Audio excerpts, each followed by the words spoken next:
I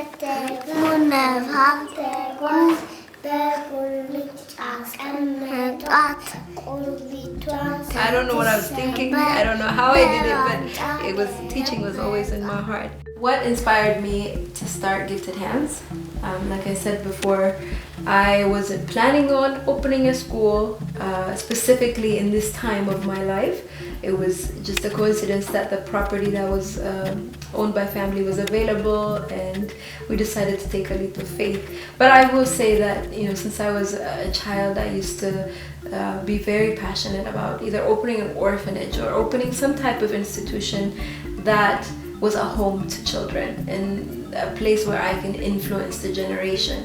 When we were younger, I remember the guard that we had at our house. I used to come home from school and teach him everything I knew, and I would write with markers on the garage, and my dad would come and just be very upset because they would have to paint it over again, but they saw how much I was interested in that. And then I think it was a whole summer that I was teaching him, and then at the end I held a graduation ceremony in our house. I called my dad and my mom. I made them buy a cake, and I gave him an exam, and he passed the exam. And so when we were about to take a step to start Gifted Hands, that's what my mom kept on reminding me. Remember Abraham? Remember how you taught him and he got into 5th grade? You can do this. This is in you. As far as my education background, I like I said before, moved to the States when I was 10 years old, so I continued my education there, starting from 5th grade. Graduated from high school in the DC, Maryland, Virginia area, and I went to University of Miami for my bachelor's degree in education and science. I was in pursuit of the medical route, but I fell in love with teaching in the process. I had a SAT prep job and a homeschool job that I just really enjoyed, so I ended up siding with education. And I'm very happy to have a husband like the one I have, because he really was the one who wrote the proposal, did the study, and organized everything. It was just trusting God and taking one step at a time. We applied for our PLC, and that went successful, and it just one door after another, meeting the right people. And come July of 2017, we had our business license as well as our acknowledgement, and this year we have grown. We have a new batch of pre-KG students. We have a total of 33 students this year, and as I get deeper into the business, I'm realizing this is such a rewarding and fulfilling career. I want to pray over my kids. I want to lead them the way to the truth and the life with Jesus Christ, but I also want to offer quality education. I want to work on their character and just holistic development, and I want to be honestly. That's what I've seen in the business with other schools. Hearing from the parents that I have this year, it's just a lot of things are hidden in the background, and parents don't know how their kids are treated, and that's a big frustration. And I can only imagine, because I don't have children yet, but if I do, I want to know what's going on with them every minute of every day and every second. We try to have one parent come once a week and spend half a day with us. And maybe if their kid is in pre-KG, they can go into the other classroom so their child doesn't get distracted. So the challenges in this business for me has been just getting used to the culture of Ethiopia, as far as how government offices are operated, and just how people are in the sector that I am in. I anticipated what I grew up in the US, getting used to.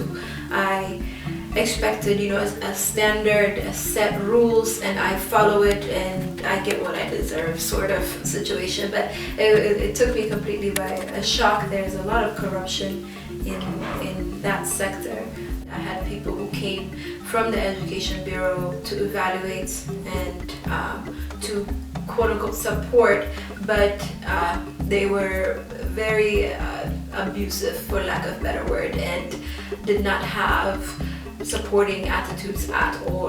And it was very obvious and clear that all they wanted was money. But I will say, since Prime Minister Dr. Abiy has come into power, things have changed.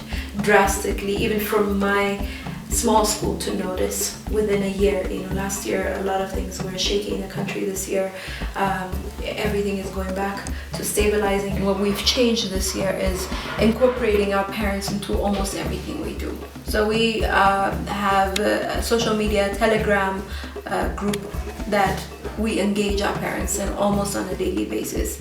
So we send videos and send pictures of what the kids are doing. We post announcements there. And given the time of age that we're in, most people prefer social media as opposed to written documents on communication books. And so that really has helped. We hold monthly meetings where we call it morning coffee meetings. And we get together and we just talk about how things are, if they have any complaints or anything they want to say for that matter.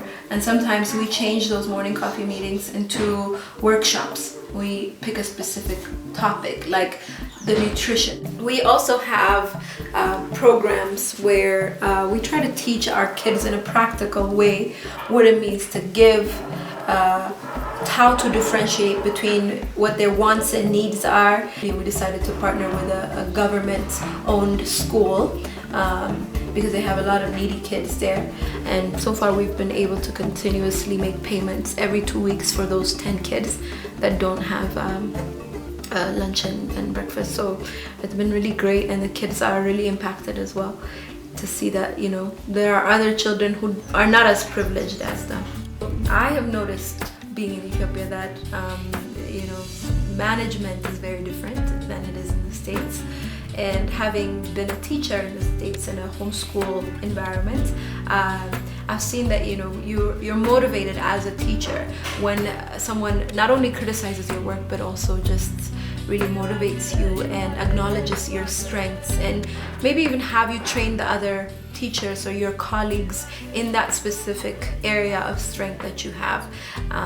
But in Ethiopia, in almost every sector that I've seen, people only nitpick the negatives but never really talk about the positives. So going into this business and being a manager, I honestly don't like managing. I would prefer to be a teacher myself, but I had to teach myself on how to motivate my teachers. I realized I am their cheerleader, not just their boss that's pointing out mistakes. I have to show them the way. At first, I had to challenge myself to be an example. If I'm not in the building before they are in the mornings, if I'm not early, then I can't set the standard of them coming in on time. So I really had to challenge myself to set an example in every way possible, but also just create a work atmosphere where they're happy doing what they do, because I don't want it to reflect onto my kids in their treatment or in the way they teach. If Ethiopia was a product, what would it be?